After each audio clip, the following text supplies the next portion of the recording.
right, we're live here, episode 3 of the All-Star Sports Report. I am your host, Gary Wells, and of course, we got Mike Campigio here in the building. Um, Mike, how are you doing? Good. How are you doing, Gary? Oh, I'm hanging in there. Been an interesting week to say nonetheless. We could talk about it if we want to. I really don't. But let's go ahead. We got a lot to cover today. A lot of big news, a lot off-season news in NASCAR. Got some news here for college football. We got a little bit to talk about with the pro stuff. We got Thursday night football to go over. So, where do you want to start? I don't know. I feel like we could do the football stuff and get it out of the way, but I mean the NASCAR news is pretty big. It's up to you. What do you feel like? Let's just go ahead. What's at the top of my note sheet, and that's the NASCAR stuff. So let's just go ahead and get right into it. All right, so Denny Hamlin's new crew chief is going to be Chris Gale. Chris Gabehart took a position within Joe Gibbs Racing to become the competition director. So, failing upward because he's yet to win anything. Just remember, Typical Purdue stuff. just Um, remember, they're all in.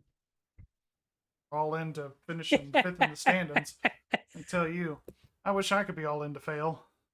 Right? I wouldn't have a job. Anyways, but yeah, so Chris Gabehart's going to be the new competition director for Joe Gibbs Racing. The crew chief for Ty Gibbs is to be announced. Mm-hmm. So we'll see how that goes. There's who'd you say was the crew chief for the 20 car this year in the experience side? Was it Tyler Allen? Tyler Allen. Yeah. That might be a potential candidate. We'll just have to see how that goes. I mentioned Matt McCall as he was just released from RFK.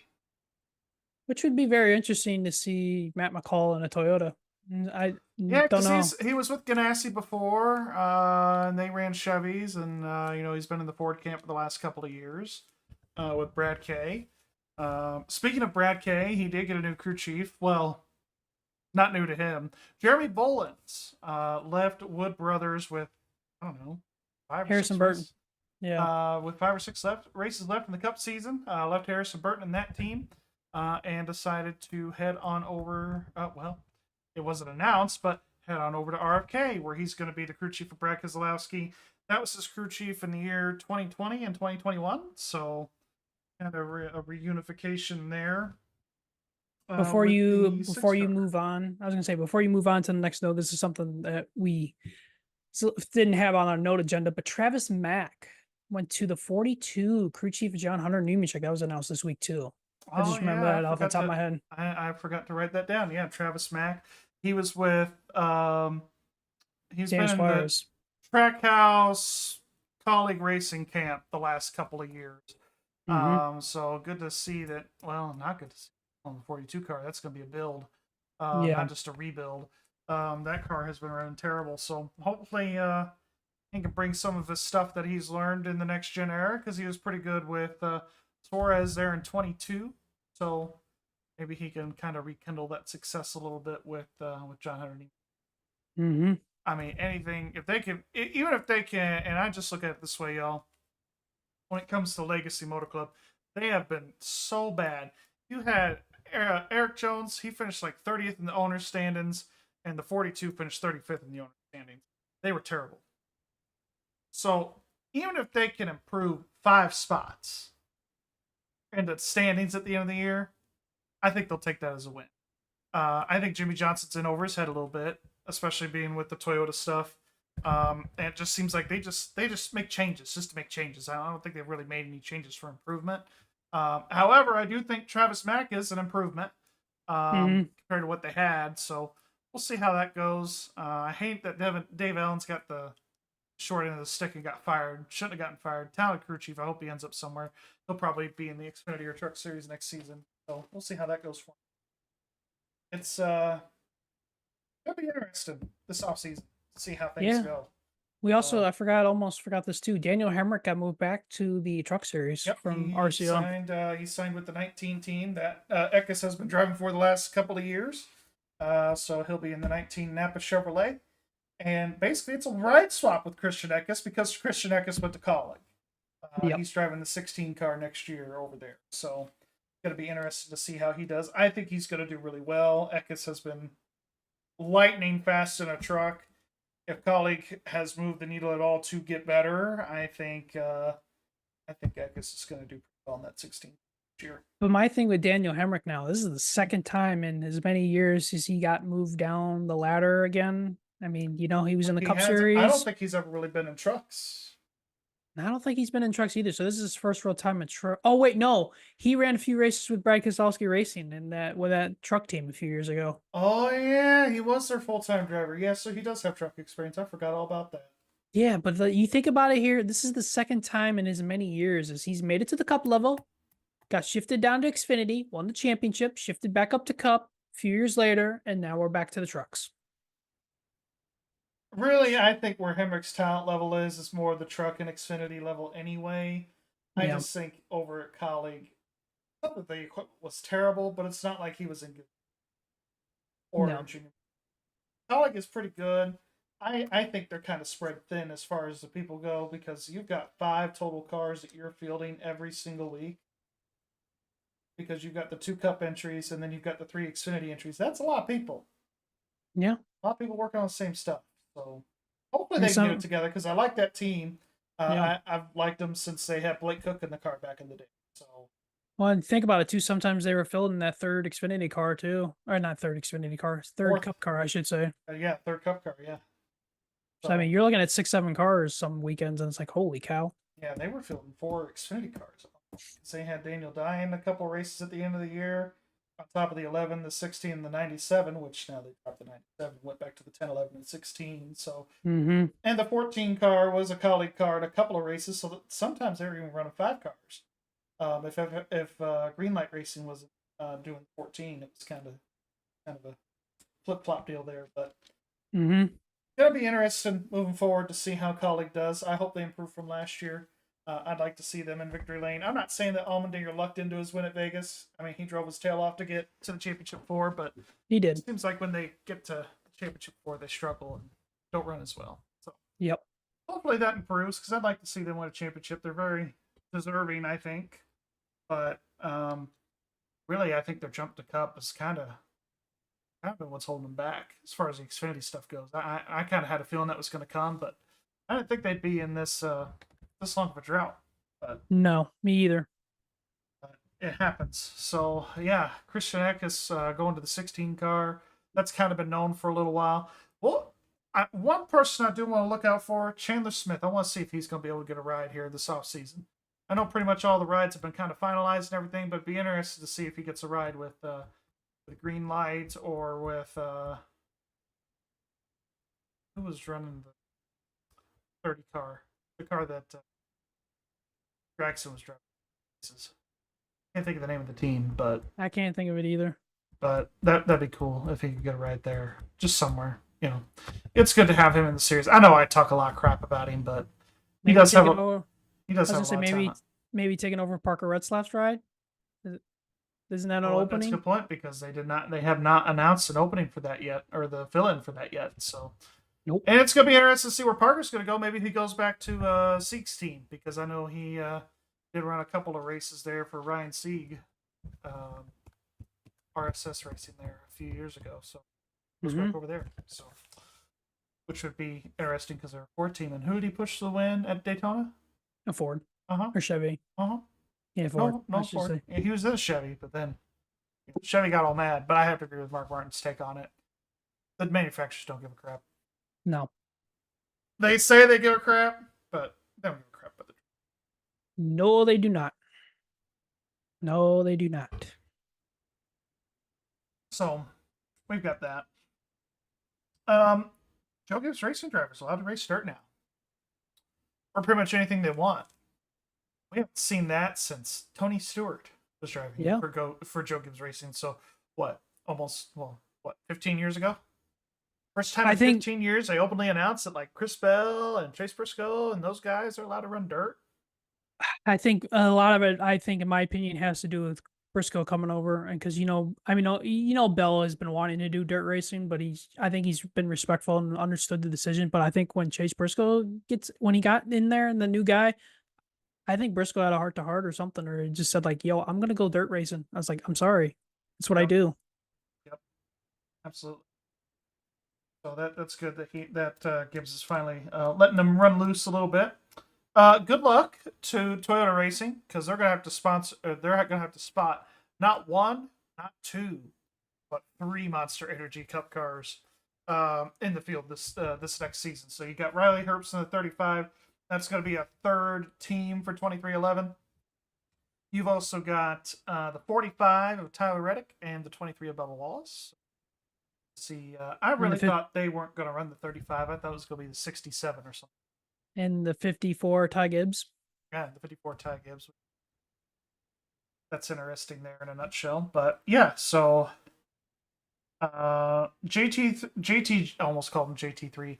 JTG Daughtery Racing had a rebrand. Hayek Motorsports now, 47 car. Gordon Smith and Brad Daugherty co-owning that operation. Brad Daugherty's still going to be a co-owner there. Ernie Cope is another co-owner, and they got one other person. I can't think of the guy's name, but they've got 4 owners there over at the new Hayek Motorsports. Tad and Jody Geschecter are no longer involved with the team because I guess they were basically heading up the Kroger thing for the longest time. And speaking of that, Ryan Priest and RFK Racing, that's a third car. The number 60, Ryan Priest and Kroger being the primary sponsor of that machine. Good to see that 60 car back. The 60's back.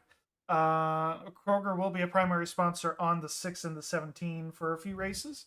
And of course, probably major associate sponsorship the rest of the season, I would imagine. Kroger making some moves. They're staying in the Cup Series, moving from JTG to the 60 car. I don't know how I feel about Ryan Priest going over there, but give him a shot. It's a better ride than what he's been in the last couple of years, so maybe there's something there. But I don't know. Priest has yet to prove anything about being Cup level, in my opinion. But I mean, we've seen what he can do though in an Xfinity ride with Gibbs. So there's something there. Hopefully, I'd like to see him.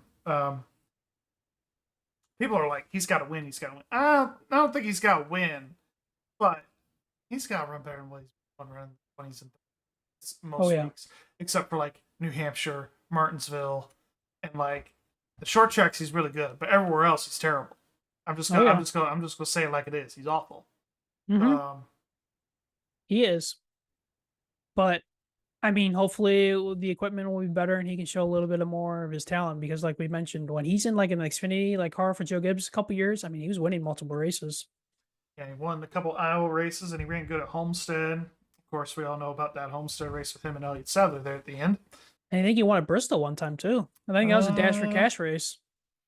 Yeah, I think he won that race, or he finished second to Chris Bell. Yeah, I think he won.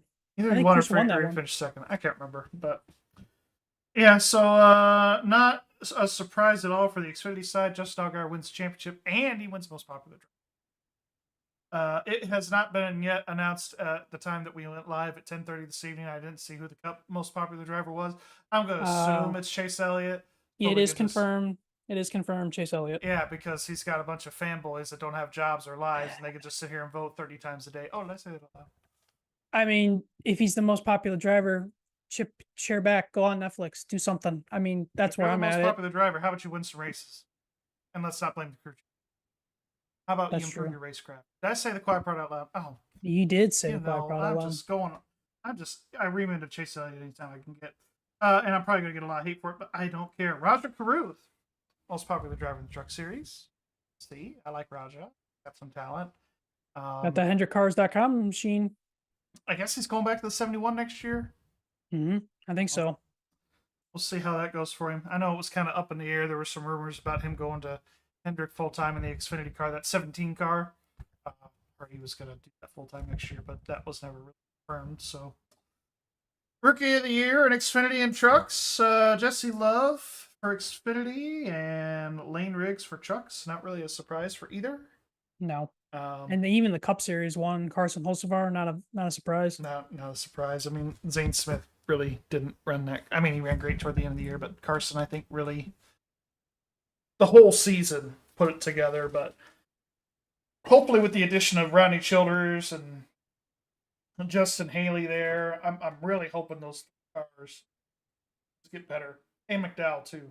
Mm-hmm.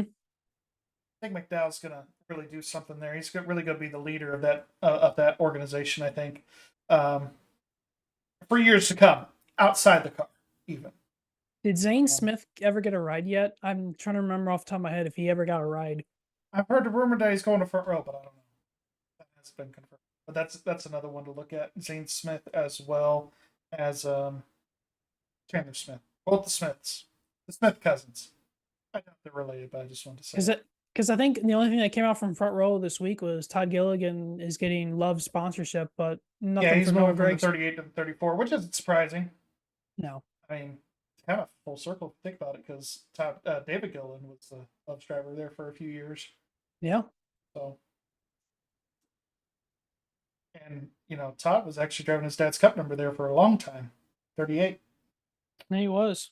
Goes all the way back to the Yates days. Todd had a very solid season. I mean, he was up there. Him and McDowell were both up there a lot. Yeah, they were up there a lot. You could tell toward the end of the season, well, I think that kind of faded a little bit in the playoffs. Maybe that was by design, but you could really tell that they were really starting to get it up until about the playoffs.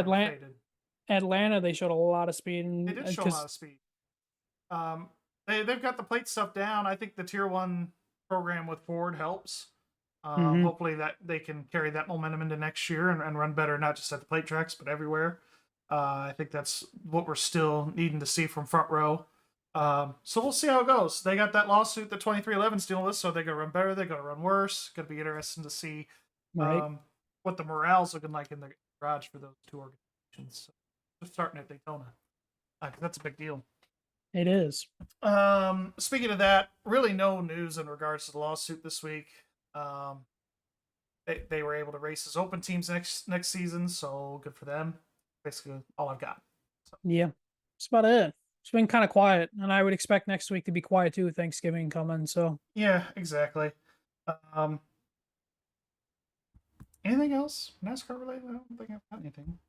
No, I think that's everything that's been covered. Oh, the Amazon TNT booth. Oh yeah, we need to talk about that.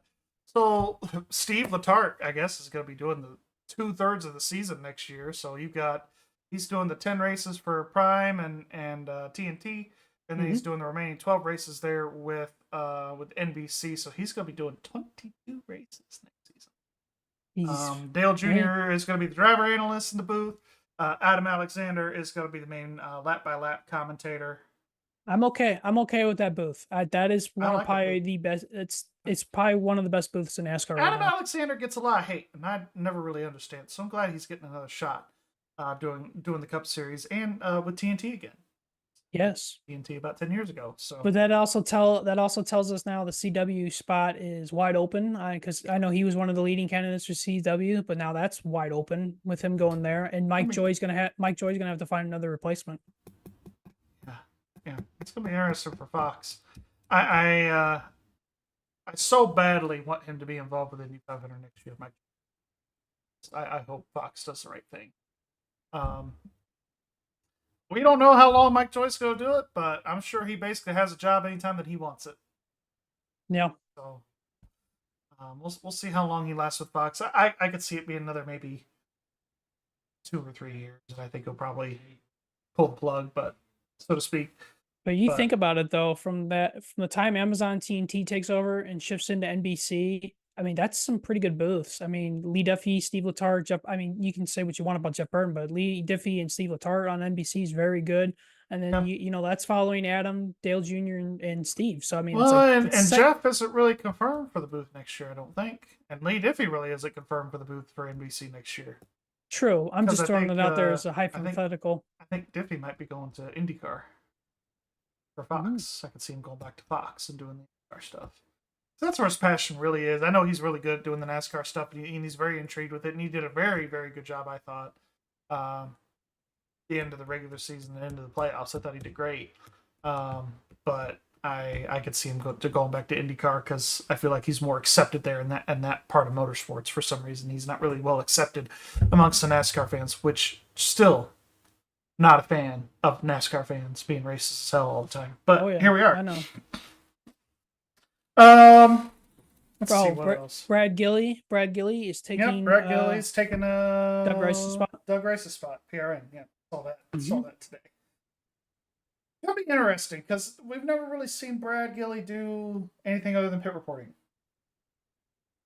So He's got his weekly show with Todd Gordon on Monday and Tuesday nights on the late shift on 90. yeah, I mean he does pretty good there, and he's a good pit reporter. I just want to see how that's going to translate going from pit the road booth. where you only talk for about a couple minutes at a time to. He's probably going to take a back seat to Mark Earl because Mark Earl has been in the PRN booth for a long time. So I think Brad Gilly will feed off Mark off of Earl. Mark. Yeah, I think and you're right about that. and it would be probably the same thing with MRN. Even though Bagley's been a turn announcer for all these years, but Well, and they've been kind of preparing Bagman because he's been doing a lot of the truck series. Like when they're not in the same event as the Cup schedule, he's been kind of stuff like that. When the trucks are at IRP, he's the one leading the booth. Same thing when they kind of go to like these one-off races when they're not same race as the Cup and Xfinity guys. He's kind of been their truck guy. So. And that will probably take him out of the Watkins Glen radio style call for NBC because I don't think he will do that now since he'll be the main shouldn't do guy. it anyway. I'm sorry, I'm not a fan of radio style. I know. I get it. I get it. Trust me, I get it. I mean, here's the thing. My thing is for one time, 2 times a season, fine. If it's just a one time, that's fine with me. But it gives a little bit of flavor. I mean, if I want to listen to a radio style broadcast, I'm going to turn on MRN because they do it every week. NBC doesn't do it every week. It was a lot. It was a lot to get Rick Allen to stop talking. You said it, not me. I said the quiet part out loud, folks. Okay, I said it out loud. Yeah, we're I wouldn't say we're Rick Allen haters, but we just call it like we see it. Well, aggressive goes around. Yeah, aggressive goes around indeed. All right, so let's see. Yeah, so that's gonna be interesting. I'm curious to see how NBC's gonna round up their lineup and what CW's gonna do. Probably gonna see it beginning in December is probably what we're gonna see happen there. I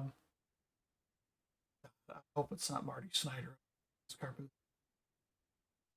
That wouldn't be good. That would not be good. Somebody said that Marty Smith from ESPN is an option. And I said, what? How is that possible? He's a really good storyteller. He is. So I think it'd be interesting. And I know that when ESPN first got the NASCAR deal back, he was a pit reporter for the nationwide series a few times, at like some of the standalone events, and he was pretty good. But he doesn't do bad on college football. I just with where he is now in his life, with his kids and everything, like I just don't see him traveling like he was before in his 20s and 30s. He's getting up there in age. He's 50. I mean, it's the same thing with Ryan McGee. Yeah, exactly. So I don't know. We'll see how that goes. I'm really hoping for Fox. They hire everybody but Hinch for the entire stuff. Not a fan of Hinch. Bring back Paul Tracy. You said it out loud. I did. And I'm sure I'm going to get a lot of hate for it because they're like, oh, James is so insightful. Okay, then why do I want to like pierce my ears every time he freaking talks? Like I just want to stab a knife into my eardrum and never be able to hear again whatever he talks. He's not great. I'm sorry. It's just annoying listening to him speak. It's kind of like Jeff Burton, but Canadian. You said it, not me. I did. All right, so that's enough booth talk. College football this week. Got a lot of big matchups here. By a lot, I mean 2. I think are key and noteworthy. Army and Notre Dame. That's going to be a college football playoff. Elimination game. Yeah.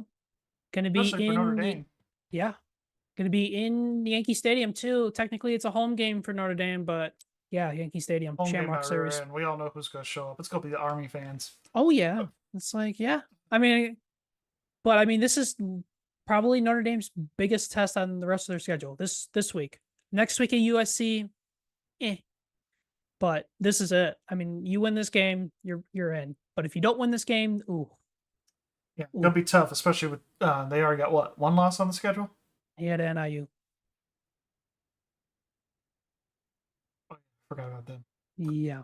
Anyways, Ohio State and IU at Columbus. At Columbus tomorrow at noon, big noon. Gus and Kickoff's gonna Joel. be there. It's gonna be Gus Johnson. Blah blah blah blah blah. A lot of hype behind this game. People are saying that IU needs to sit everybody and just forfeit, take a 1-0 loss. Play the game. This is why you play the game. You want to sit here and show that you could be the best of the best? You need to go in there and you need to compete with Ohio State. In fact, I think if you win, that is going to shut up a lot of the haters. I look at it this way. Michigan and IU had a similar strength of schedule last year. Now, I think what needs to happen moving forward, I'm going to go on a little bit of a rant and have your input after this. These preseason games that they play, the non-conference schedule, people just give crap to IU all the time. Oh, you guys didn't play anybody in the non-conference schedule. Yeah, neither did your team, okay? You guys paid such and such school $500,000 so you could kick their ass. There, I said it. Tired of this double standard with IU football. Oh, you didn't play anybody. Yeah, neither did your school. Shut up. Go home. Shut up. You didn't play You're nobody not either. wrong. So, if you want to make a double standard, how about you do that double standard for everybody? Yeah. How about in these 4 non-conference games, you go play some real school? Mm-hmm. I'd like to see IU go ahead and play, an Ole Miss. I'd like that. Go play Ole Miss. Go play Clemson. Go play Florida State. North Carolina. Go play North Carolina. Go play Notre Dame for all I care. Shoot. Yeah. This year we probably could have beat Notre Dame. Just saying. I think we could beat Notre Dame. I really do. This year's team, we could beat Notre Dame. Okay. Probably not game 1. And you put them on like game 2 or 3 or 4. Yeah. Build a little more chemistry game time. But I think you could easily beat, not easily, but I think you could beat Notre Dame. I'd love to go play Tennessee. Like some of these schools that sit here put these cupcake games on, go play somebody real. You want to sit here and set the standard for IU having to easy schedule, blah blah blah. Okay, all right, you talking heads. I want to see your alma mater go play a real team in the preseason. So what's IU's? So if IU wins this game tomorrow, that obviously there'd be a lock for the playoff. But what's their last 2 games? Would it be Purdue? Is it Purdue next week is their last game, and then it'd be the Big Ten Purdue's title the game? last game of the season, and then of course, obviously, if they beat Ohio State tomorrow, the championship game with Oregon. Now, Oregon, we're going to talk about Oregon here in a few minutes with the college football rankings. That's a dangerous team. Do I say it? I'm going to say it. I think they're slightly over. Oh, there I said it. Really? Now, I'm not saying IU could go out there and beat them, but in my opinion, I don't think they're the best team in the country. I think they're one of the best, but I don't think they're number 1. I think you could make a case for Texas. I think you could make a case for Penn State to an extent. I mean, heck, even Tennessee or Ole Miss. I know Ole Miss lost 2 games, but I mean, there's other teams out there where I think you could make a case that are probably better than Oregon. Because we all know what happened last time Oregon played an SEC school. Didn't end well. So that is fair. Unless they've figured it out playing a Big Ten, and that's the thing. And that's the thing that the Big Ten's always struggled with, and that's why I think, because IU football, they didn't play anybody. Yes, I get it. The Big Ten's top heavy. Okay? The SEC could go 10 deep as far as how good their schools are. And hell, I mean, this year you can make an exception for 12 with how well Vanderbilt's been playing. Mm-hmm. But, I mean, shoot. It really, if you think about it, there for a solid decade to a decade and a half, you had Ohio State, Michigan. That was it, yeah. I mean, you could say Penn State was 3rd, but who do they lose to every year? Ohio Michigan State, and Michigan. Ohio State. Yep. So, I mean, yes, those are your top 3 teams in the conference, but, and this is where I say basketball, historically, Big Ten has been highly favored. Yeah. I mean, now this year you've got 5 teams in the Big Ten that are ranked. You got Illinois. I know they're outside the CFP at this point, but they're ranked like 24th. You've got Oregon, Michigan, or not Michigan, Ohio State, Penn State, and IU. 5 schools. Yep. That is 5 schools. Pretty good. That's pretty good Big Ten presence. Oh, Now, yeah. but I'd like to see some of the other schools like Michigan State, Illinois get a little bit higher in the rankings, playing a little better. Minnesota, Maryland, Rutgers, sure. But not all colleges are alike. We'll just put it that way. Like Washington, even like not all schools are the same. It is very easy to want to go play for a school like Alabama, Texas, Miami. Tennessee. What's that? Tennessee. Georgia. Nicer weather. You ain't got to worry about the cold and the snow in November, December. I get it. Easier to play, places to play. The SEC has more notoriety because IU wins all their games by luck. I'm watching you, Paul Feinbaum. See you. It just means more. Just means more to win in the SEC. You could go to your grave. Please retire. Please retire. Like, please. You should have retired with freaking Nick Saban because you like to write his you-know-what every week. Just saying. And then when they lose, you'd say the sky's falling and needs to be fired. So which is it, Paul Feinbaum? You're like Greg Doyle, but you're on ESPN. Greg Doyle's a columnist for the Indianapolis Star. And when the Colts win, he's like, oh, they're a Super Bowl team. When they lose, he's like, the sky's falling. Oh, boy. He's one of those writers. Anyway. My only gripe about this game tomorrow, one is not gripe, but I hope IU wins tomorrow because I'd love to see Ohio State lose. Yeah, screw Ohio State. My only gripe is, can we, for the love of God, big noon kickoff, college game day, pick one, please. Do not be at the same stadium for both your shows. Is college game day going to Ohio State? Yep, college game day's there as well. Please, for the love of God. When IU was there, it was back-to-back weeks. We had Fox one week, and next week we had ESPN. Yeah, which is good. That's good brand exposure for the campus. But for the love of God, please pick one. Do not have both shows there. Yeah. Sorry, that's my rant. I don't think they wanted it. They didn't want to see State lose to Michigan next week either on college game day. That would have been. Could you imagine next week? Say we beat Ohio State, okay? And then they have to play Michigan, and Michigan beats their butt. They'd be out of the playoff all together. I'd be out. My ass off. It'd be great. They'd be out of the playoff. The sky is legitimately falling. Fire Ryan Day. I mean, that's kind of where we're at. But Ryan Day has proven yet again when he has to play a top 5 school and he's in the top 5, he can't do it. He chokes. The Reggie Miller. Yep, he does. Well, here's the thing, too, about going back to what I was saying about the big noon kickoff and everything. A lot of people, because I've heard a lot of this on Pat McAfee shows on Fridays the last couple of weeks when they've been on campus or the same time that big noon kickoff has been on. Obviously, the players and the coaches, they won't say, it's like it's big noon kickoff. Woo, yeah. Woo. It's like we're going to show up to play. Anytime that they play it, we're going to show up to play, have the boys ready. But there's people within the universities and within the boosters that are like, big noon kickoff. No, screw this. Even the student sections are like, screw this. Why are we playing at a freaking noon game? Give me my whiteout game at 9 o'clock or 8 o'clock Eastern time, in a primetime slot. This is a primetime matchup. Like nobody, for what I'm getting is nobody likes big noon kickoff. So you know how ESPN and Fox have their own debate shows, First Take versus Undisputed, or at least had because Undisputed's dead. Mm-hmm. Kind of the same thing here with college game day and big noon and noon kickoff. Which one's better? Everybody's going to go for college game day. Now there are people saying that they're going to go sit here and watch Fox because Pat McAfee's on. And if you're over the age of 50, you're probably going to go watch big noon kickoff. I'm just saying you're going to go watch Fox because you don't have to deal with Pat McAfee's loud mouth. Which I get it. As much as I love Pat, he does have a loud mouth, but as a Colts fan, he was our punter. really care that our punter had a little bit of swagger. I thought it was great. But plus, I don't like just overall, I think College Game Day is better from a production standpoint and with who they have. I mean, Yeah. Reese Davis can't get any better than that. He's best in the biz. You've got Desmond Howard.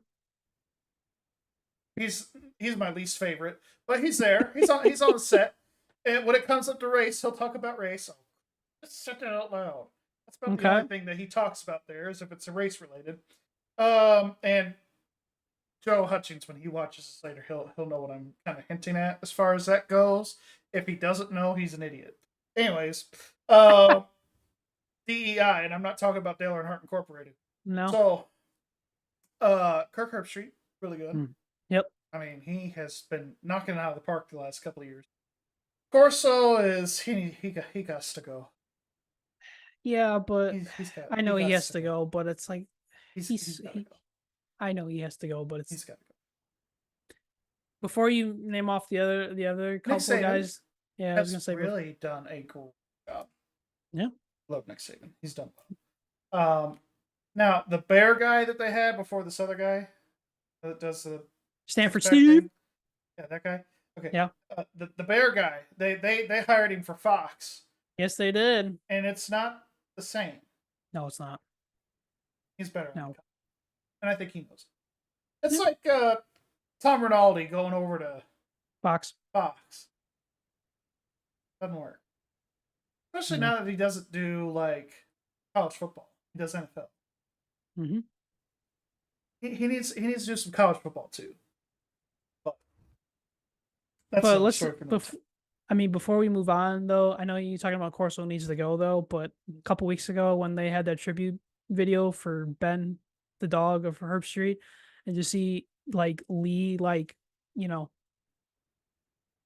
how am I gonna word this? Like, because you know how Kirk always takes care of Lee in his older age. It was role reversal there for a second. It's like, oh my god, it's like on top of the dog video, it's like that brings a tear to your eye, man. You know? Yeah, it did. It made everybody cry. It's fine. It's okay. Everybody cries. It's a dog. No, that was cool. That was cool that they did that. Oh, did you see? I'm gonna change the subject. Did you see what the Browns did for Kirk Herbstreit? I did not see that what the Browns did. No, I did They not. gave him a care package in honor of Ben. Oh, that's awesome. And they did like Good job, they had Cleveland. like a drawing of him and Ben. Nice. Chief happiness officer or whatever. That was cool. It's on Twitter somewhere. You have to look it up. Okay. So let's go ahead and get down to the business here of the college football playoff here. Rankings just came out. Oregon, Ohio State, Texas, Penn State. Those are your top four. Top four get a bye.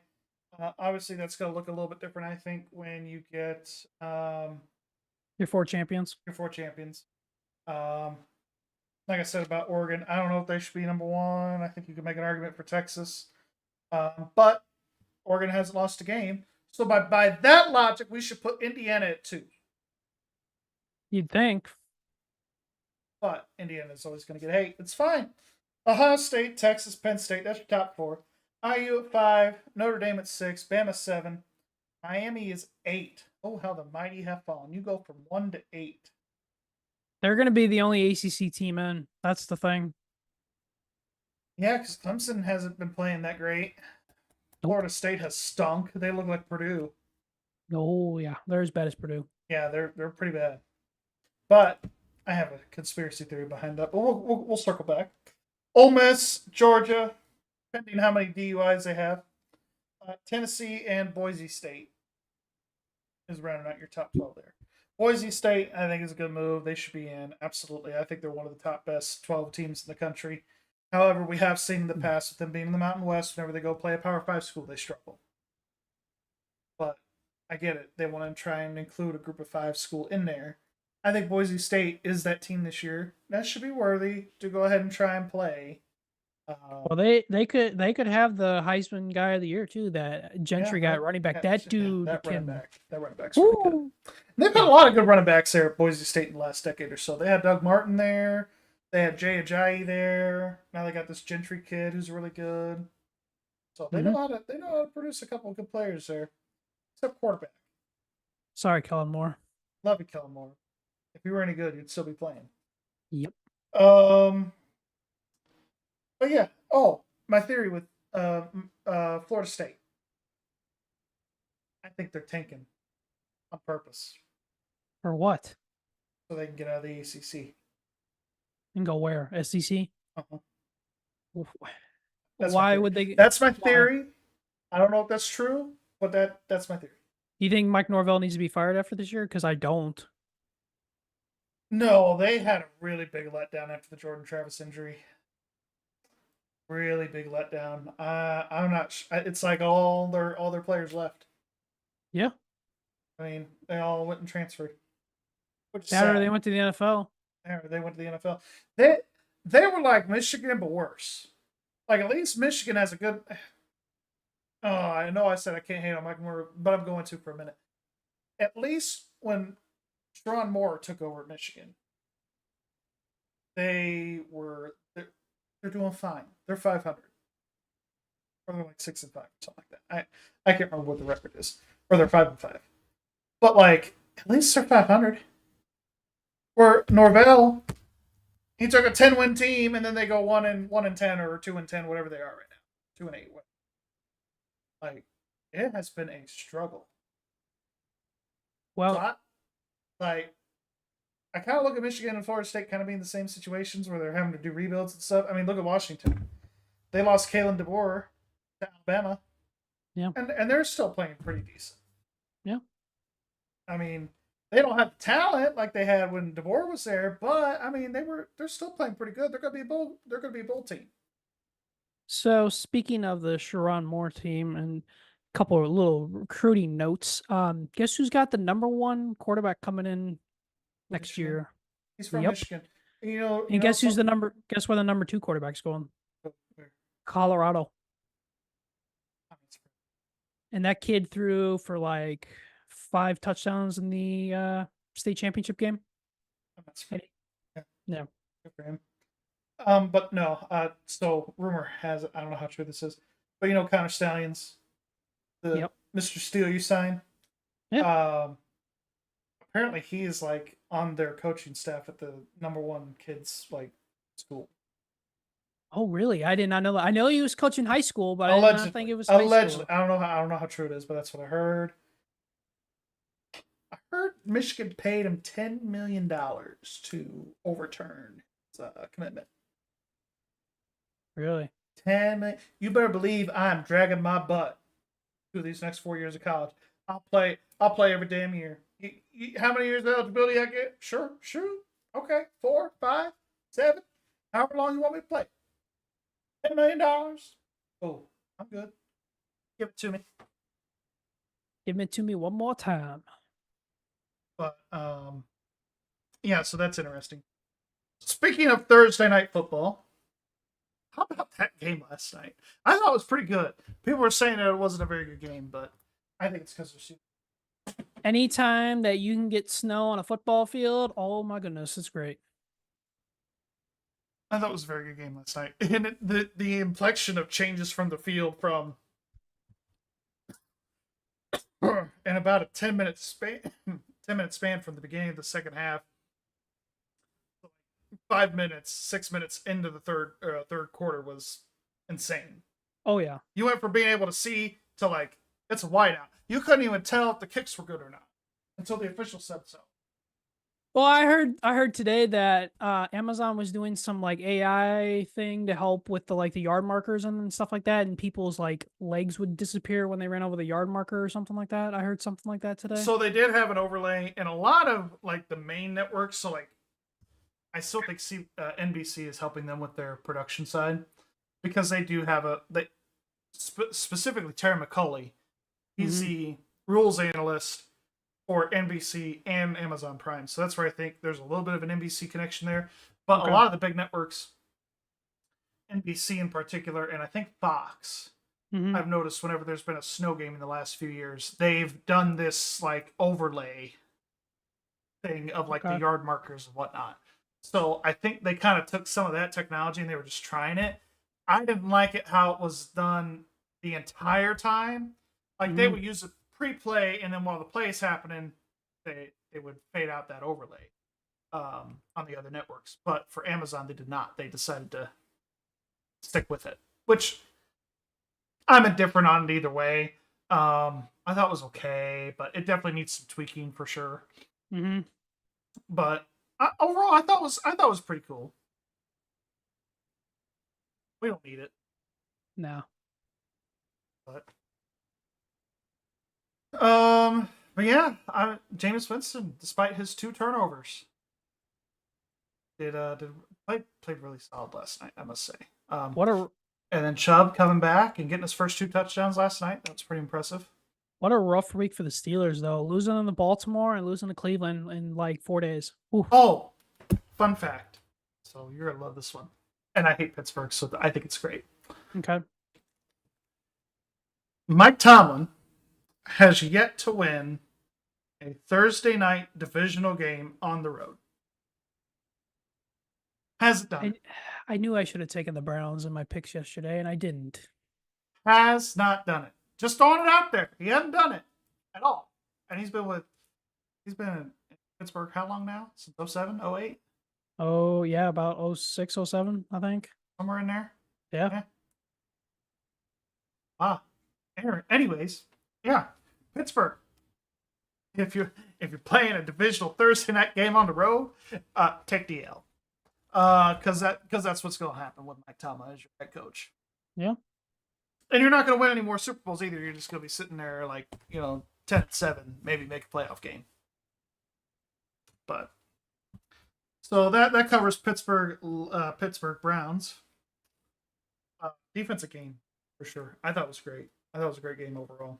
But Lions Colts on Sunday.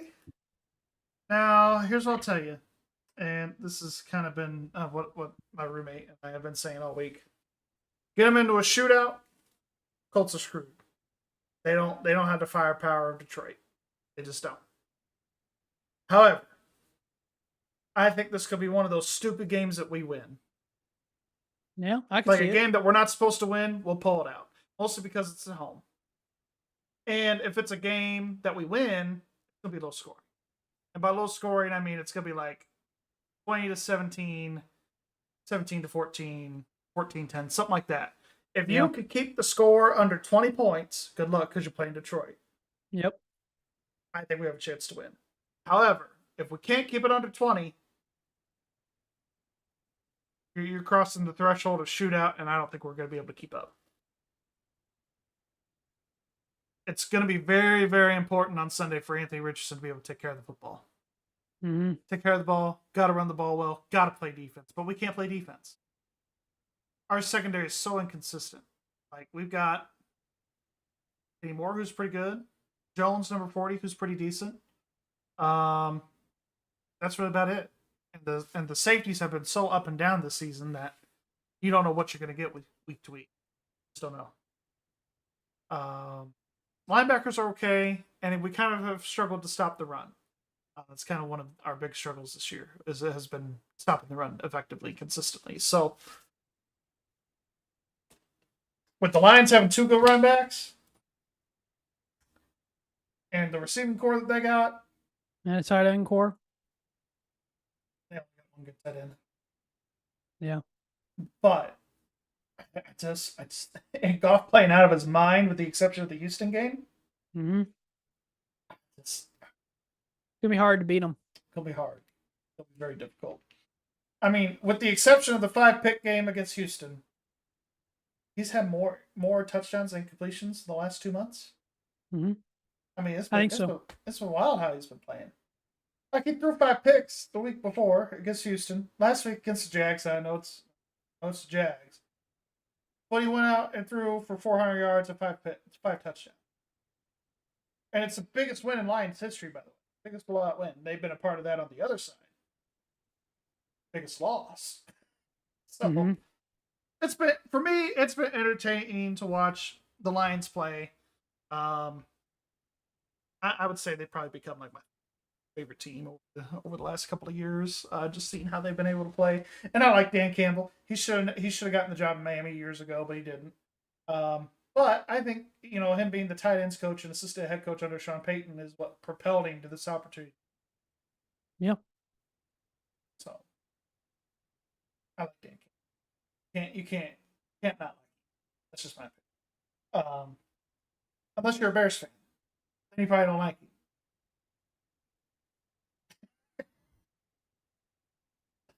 That's But my I bet you would like him if he was your coach. I'm just saying. Can we get Ben Johnson, the offensive coordinator? That'd be great. You're going to need more than just a coach. Well, speaking of the Bears, because since you brought them up, we'll go to the Bears. They're playing Minnesota. Have fun. Good luck. Yeah, we will probably lose to Minnesota. So, I hope it's not another heartbreaker. That Packer game. Oh my God, that Packer game was so brutal. But I give a shout out the offensive coordinator Tom Brown. He got that offense somewhat rolling last week. Caleb looked better. The offense as a whole looked better. They ran the football, which was good. They ran the football. The offensive line is still inconsistent, but I mean they played better at points. Let's just say it. Okay. I'm gonna say the quiet part of it. The offensive line is awful. They've had to change. I'm glad they got rid of what's his nuts because he was bad. He was bad in Seattle. Sharon Moore. Yeah, that guy. Shane Walden, not Sharon Moore. Walden. Yeah, he was bad. So they got rid of him. They shouldn't have even hired him to begin with. Nope. But yeah. So I mean, you changed the offensive coordinator spot, and you went with a lot of stuff that's going to help Caleb Williams get the ball out of his head. He looked like he had glimpses of USC Kyle Williams. All right, Kyle Williams, Caleb Williams, Caleb Williams. Wow. You had signs of Caleb Williams in college last week. Mobile, able to throw really well, throw on a run exceptionally. If they can keep that up, where it's just he only has the ball for 3 seconds max and is able to just get the ball out, your defense just has to be able to stop people. I mean, that's basically what it comes down to. Which they couldn't on the last drive for the Packers. They couldn't stop them.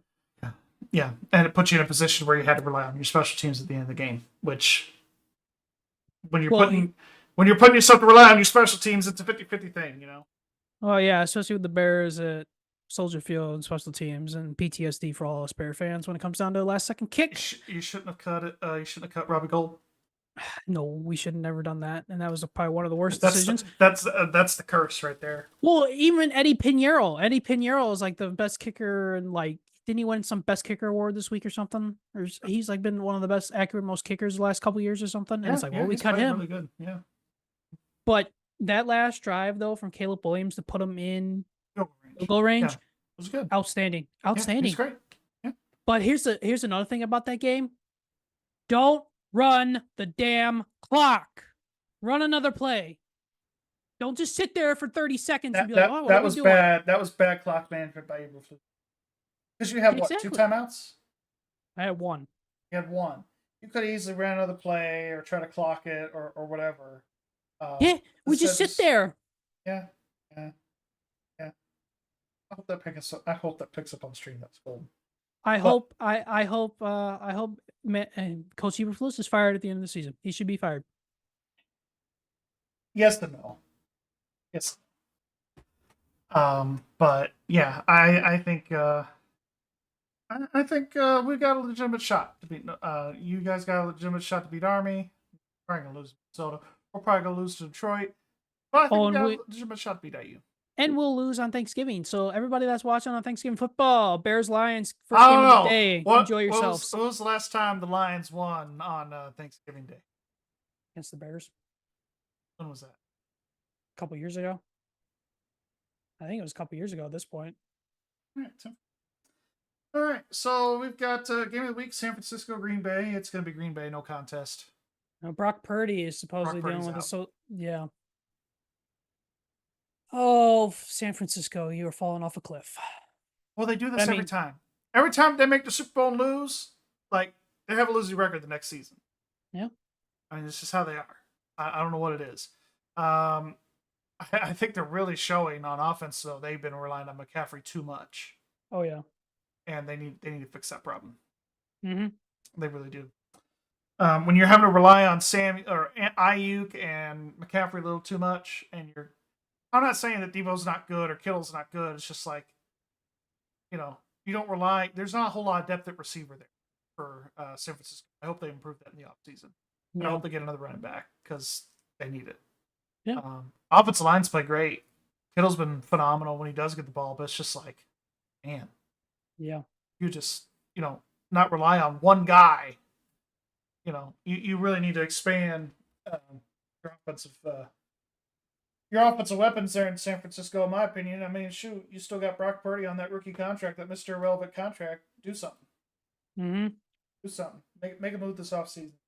They did the right thing in keeping Brandon Ayuk, but they need to work on that. Yep. But yeah, I think Green Bay is going to win that game. Game of the week. Philly Rams. It's an interesting matchup, but I think Philadelphia wins. I think Philly will win. The thing is with the Rams, they've had in the last couple of years, they've had so many slow starts in the last couple of years since their Super Bowl win. That it takes them too long to get going because they've had a lot of injuries and they don't have a whole lot of depth. And that's been their problem. My only argument to that would be the NFC West is atrocious. It's atrocious, but they beat up on each other. It's very competitive. It is. I don't even know who's leading the division right now because it's been so close between those four teams. Yeah. But yeah, give me Philly on Sunday night. Monday night, Baltimore Chargers.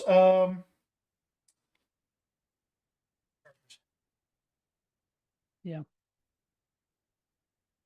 I think. How about that stadium though in SoFi? 2 nights in a row, having a quick swap, quick turnaround, 2 primetime games in a row.